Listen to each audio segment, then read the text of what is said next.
வணக்கம். நாம எல்லாருமே நம்ம வாழ்க்கையில ஒரு கட்டத்துல தனிமையா உணர்ந்திருப்போம் இல்லையா?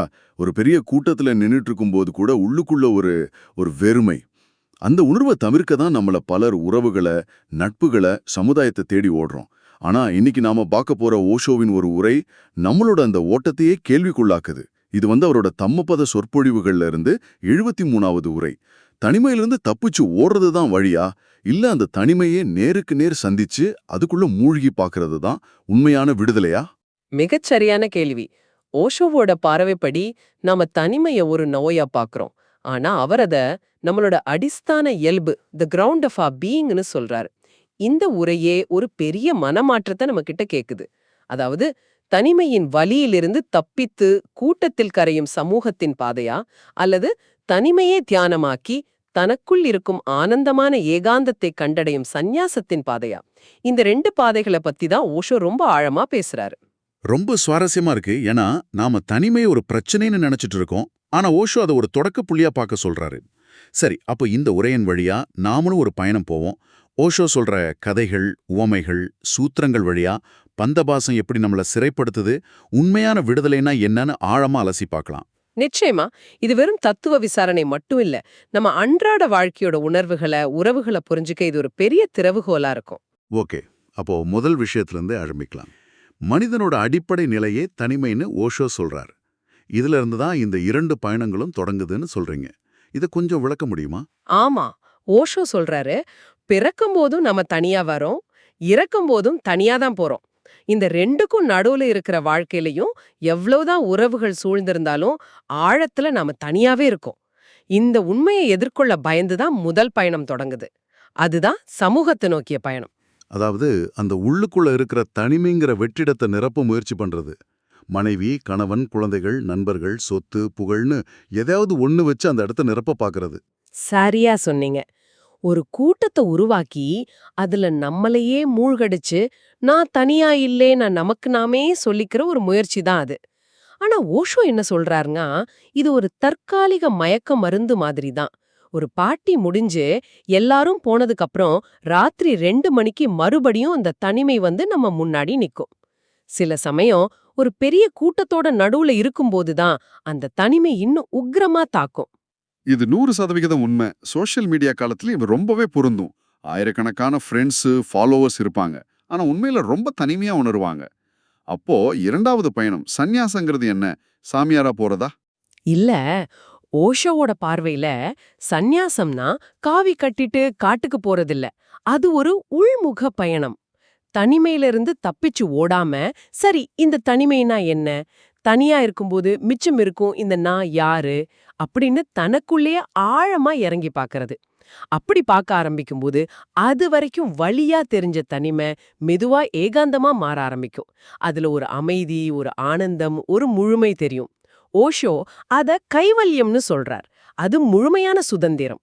ஆக முதல் பாதை தனிமையை எதிரியா பாக்குது, 2வது பாதை அதை ஒரு வாய்ப்பா பாக்குது. ஆனா இந்த 2வது பாதைக்கு பெரிய தடையா இருக்கிறது பந்தபாசம் தானே. இது சம்பந்தமா ஓஷோ சொல்ற ஒரு கதை இருக்குன்னு நினைக்கிறேன். ஒரு குடும்பமே துறவியான கதை. அது ஒரு மாதிரி விசித்திரமா இருக்குமே. ஆமா, அது ஒரு சாதாரண கதை இல்ல. போலியான துறவுனா என்னன்னு முகத்துல அரைஞ்ச மாதிரி சொல்ற கதை அது.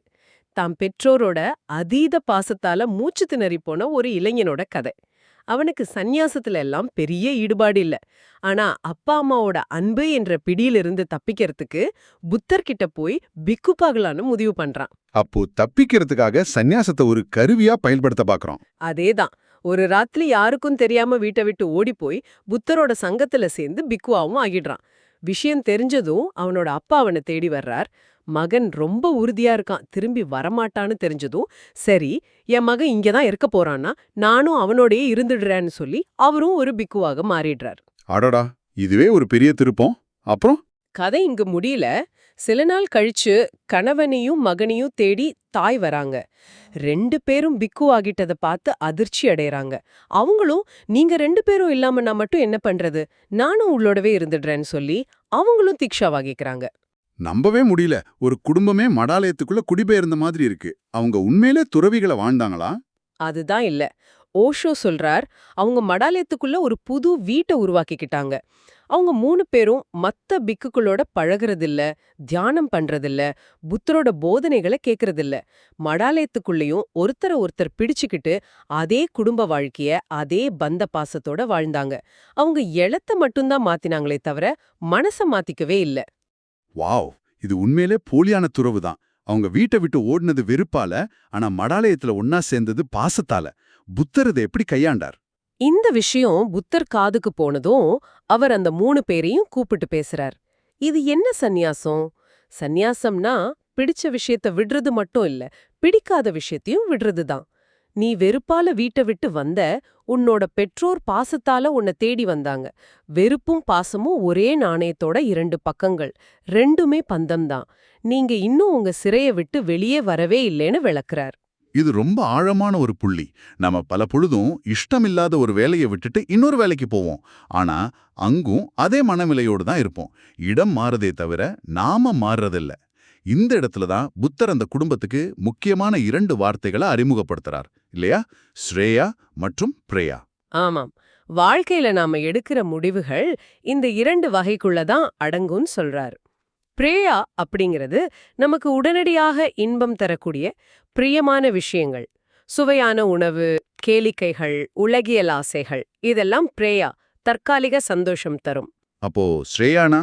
ஸ்ரேயா அப்படிங்கிறது நமக்கு உண்மையான நிரந்தரமான நன்மையை தரக்கூடிய பாதை. இது ஆரம்பத்துல கொஞ்சம் கடினமா இருக்கலாம், உடனடி இன்பம் தராம இருக்கலாம், ஆனா நீண்ட காலத்துல நம்ம ஆன்மாவை உயர்த்தும். உதாரணத்துக்கு உடற்பயிற்சி செய்யறது, தியானம் பண்றது, ஒரு நல்ல புத்தகத்தை படிக்கிறது, இதெல்லாம் ஸ்ரேயா. ஓஷோ இதை விளக்கறதுக்கு ஒரு அருமையான ஊமை சொல்வாரு. தரையே பார்த்து நடக்கிற ஒருத்தனை பத்தி. ஆமா, ரொம்ப அழகான உவமை அது. ஓஷோ சொல்றார், ஒருத்தன் எப்பவும் குனிஞ்சு தரையே பார்த்து நடந்துட்டு இருக்கான், அவனால என்னத்த தேர்ந்தெடுக்க முடியும்? கூழாங்கற்களையோ அல்லது ஒருவேளை அதிர்ஷ்டம் இருந்தா வைரத்தையோ தேர்ந்தெடுக்கலாம். வைரம்ங்கிறது ஒரு நல்ல பிரேயா. ஆனா கூழாங்கல்லும் சரி வைரமும் சரி ரெண்டுமே கற்கள் தான். ஆனா அவன் நட்சத்திரங்களை பார்க்கணும்னு ஆசைப்பட்டா அவன் என்ன செய்யணும்? முதல்ல தலைய நிமிர்த்தணும். அதுதான், அந்த தலைய நிமிர்த்துற செயல்தான் ஸ்ரேயா. ஓஷோவோட பார்வை என்னன்னா, நாம பிரேயாவை தேடி ஓடுறதுல நம்ம சக்தியை வீணாடிக்கிறோம். அதுக்கு பதிலா ஸ்ரேயாவை, அதாவது நம்மளையே மேம்படுத்திக்கிற பாதையை தேர்ந்தெடுத்தா நம்ம பார்வை விசாலமாகும். தலையை நிமிர்த்தினா நட்சத்திரங்கள் தானா தெரியும். அதுபோல உன்னை நீயே மாற்றிக்கொண்டால் எது உண்மையிலே பிரியமானதோ அந்த பரம்பொருள் அது தானாகவே உனக்கு கிடைக்கும். பிரேயாவை துரத்தினால் ஸ்ரேயாவும் கிடைக்காது, உண்மையான ஆனந்தமும் கிடைக்காது. இது ஒரு பெரிய மனமாற்றம். நாம எப்பவும் வெளியில இருக்கிற சந்தோஷத்தை தேடி ஓடுறோம். ஆனா உண்மையான வேலை நமக்குள்ளதான் இருக்குன்னு இது சொல்லுது. ஆனா இந்த பந்த பாசங்கிறது வெறும் விடுதலைக்கு தடை மட்டும் இல்ல, அதுவே துக்கத்தோட ஆணிவேர்னு ஓஷோ சொல்றார். அது சம்பந்தமாவும் ஒரு கதை இருக்கே. ஆமா, புத்தரோட சீடர்கள்ல ஒருத்தருக்கு நடந்த சம்பவம் இது. அந்த சீடனுக்கு ஒரே ஒரு மகன். திடீர்னு அந்த மகன் இறந்துடுறான். அந்த சீடன் நிலை குலைஞ்சு போயிடுறான். புத்தரின் போதனைகள், தியானம் எல்லாத்தையும் மறந்துட்டு துக்கத்துல மூழ்கிடுறான். இது ரொம்ப இயல்பான ஒரு மனித உணர்வு தானே. இயல்புதான், ஆனா அதோட மூல காரணத்தை தான் புத்தர் சுட்டிக்காட்ட விரும்புறாரு. அந்த சீடன் தினமும் மயானத்துக்கு போறதும் அழுது புலம்புறதுமா கிட்டத்தட்ட மனநலம் பாதிக்கப்பட்டவன் மாதிரி ஆகிடுறான். விஷயம் தெரிஞ்சு புத்தரே நேர்ல அவனை பார்க்க போறாரு. ஏன் இவ்வளவு துக்கப்படுறன்னு கேக்குறாரு. அவன், என் மகன் இறந்துட்டான் அதனாலதான்னு சொல்றான். அப்போதான் புத்தர் அந்த முக்கியமான சூத்திரத்தை சொல்றார். பிரியத்திலிருந்து சோகம் பிறக்கிறது, பிரியத்திலிருந்து பயம் பிறக்கிறது. சரியா சொன்னீங்க. துக்கம் என்பது இறப்பால் மட்டுமே வரவில்லை. அது என் மகன் என்கிற பற்றுதலால, அந்த பிரியத்தால தான் வருதுன்னு புத்தர் விளக்குறார். ஒருத்தன் இறந்துட்டான்னா அது ஒரு நிகழ்வு. ஆனா என் மகன் இறந்துட்டான்னா அது சோகமா மாறுது. அந்த என்கிற வார்த்தையில தான் எல்லா துக்கமும் பயமும் இருக்கு. இதை இன்னும் தெளிவா புரிய வைக்கிறதுக்கு ஓஷோ சொல்ற அந்த வீடு தீப்பிடிச்சு எரியிற உதாரணம் ரொம்ப சக்தி வாய்ந்தது. ஆமா, அது மறக்கவே முடியாத உதாரணம். ஒருத்தரோட வீடு தீப்பிடிச்சு எரிஞ்சிட்டு இருக்கு. அவன் வெளியில நின்னு, ஐயோ என் வீடு என் வீடுன்னு மார்பிள் அடிச்சுக்கிட்டே அழறான். அப்போ அவனோட நண்பன் ஒருத்தன் ஓடி வந்து, ஏண்டா அழற, இந்த வீட்டை நேத்து உன் பையன் வித்துட்டான்லன்னு சொல்றான். இதை கேட்டதும் அவன் அழுகையை நிறுத்திட்டு, அப்படியா ஒரு பார்வையாளன் மாதிரி வேடிக்கை பார்க்க ஆரம்பிக்கிறான். ஆனா கதை இங்க முடியலையே. இல்ல, கொஞ்ச நேரத்துல அவன் மகன் ஓடி வந்து, இல்லப்பா பேசிட்டு தான் இருந்தோம், வியாபாரம் முடியல, வீடு இன்னும் நம்மளோடது தான் சொல்றான். கேட்ட மாத்திரத்துல அவன் மறுபடியும் ஐயோ என் வீடுன்னு அழ ஆரம்பிச்சிடுறான். இப்ப பாருங்க, வீடு அதே வீடுதான், தீயும் அதே தீதான். ஆனா அந்த என்னுடையதுங்கிற ஒரு உணர்வு தான் அழுகையும் அழகையின்மையையும் தீர்மானிக்குது. துக்கத்தோட மையம் அந்த பொருள்ல இல்ல, நம்மளோட பற்றுதல்ல தான் இருக்கு. இது ரொம்ப ஆழமா யோசிக்க வைக்குது. நம்மளோட சந்தோஷம், துக்கம் எல்லாத்தோட ரிமோட் கண்ட்ரோலையும் நாம மத்தவங்க கிட்டயோ மத்த பொருள்கள் கிட்டயோ கொடுத்து வச்சிருக்கோம். இதுல இருந்து தான் அடுத்த நிலைக்கு ஓஷோ வர்றார், நிற்கிறந்த நிலை. அப்படின்னா என்ன? நிற்கிறந்தன்னா முடிச்சுன்னு அர்த்தம். நிற்கிறந்தன்னா முடிச்சுகள் அற்றவன். யாருடைய உயில், யாருடைய மையம் மற்ற பொருட்களிலோ உறவுகளிலோ பிணைக்கப்படவில்லையோ அவனே நிற்கிறந்தன். பழைய மாயாஜால கதைகள்ல வருமே, ஒரு அரக்கனோட உயிர் ஒரு 7 கடல் தாண்டி இருக்கிற ஒரு கிளிக்கிட்ட இருக்கும். அந்த கிளியோட கழுத்தை நெரிச்சா அரக்கன் செத்து போவான். நாமளும் நம்ம உயிர் அந்த மாதிரி பணம், பதவி, உறவுகள்னு வெளியில இருக்கிற கிளிகள் கிட்ட கொடுத்து வச்சிருக்கோம். அதுக்கு ஏதாவது ஆச்சுன்னா நம்ம உடைஞ்சு போயிடுறோம். ஆனா நிர்கிரந்தம் அப்படி இல்ல.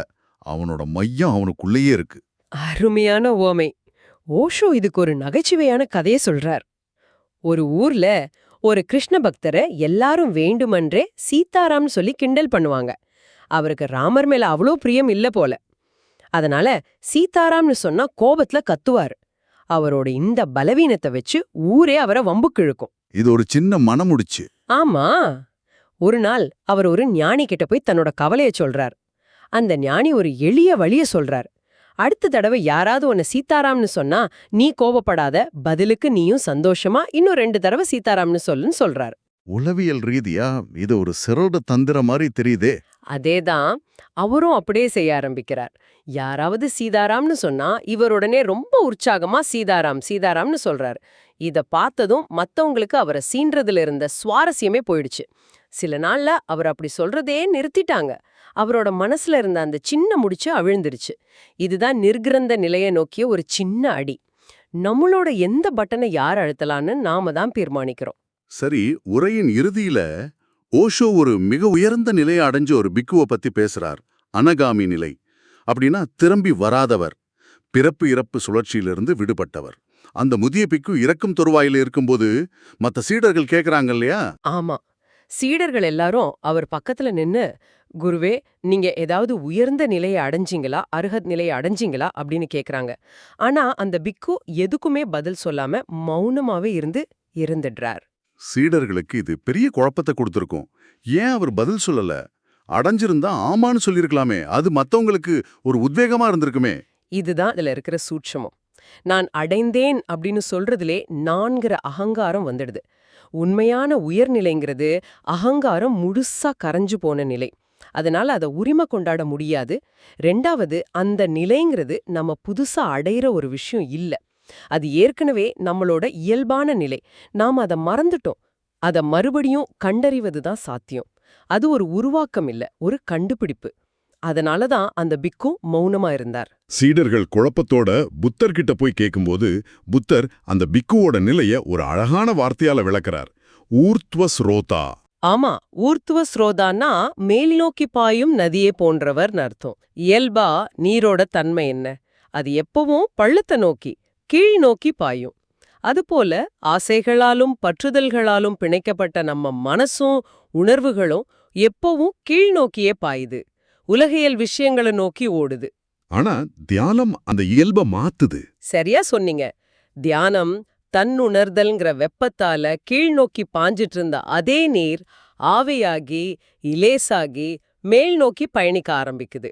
அது மேகமாகி வானத்தை அடையுது. அதுதான் விடுதலை.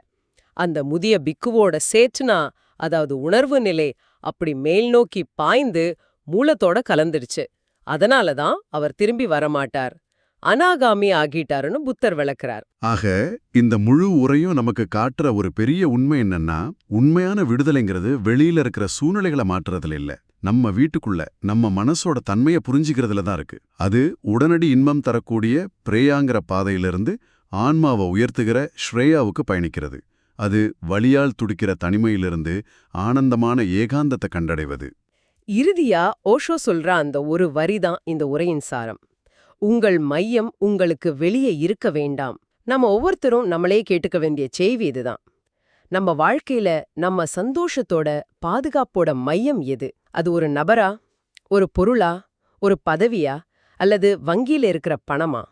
ஒருவேளை நாம மையமா நினைச்சுக்கிட்டு இருக்கிற அந்த வெளிப்புற விஷயம் திடீர்னு இல்லாம போனா நமக்குள்ள என்ன மிச்சம் இருக்கும்?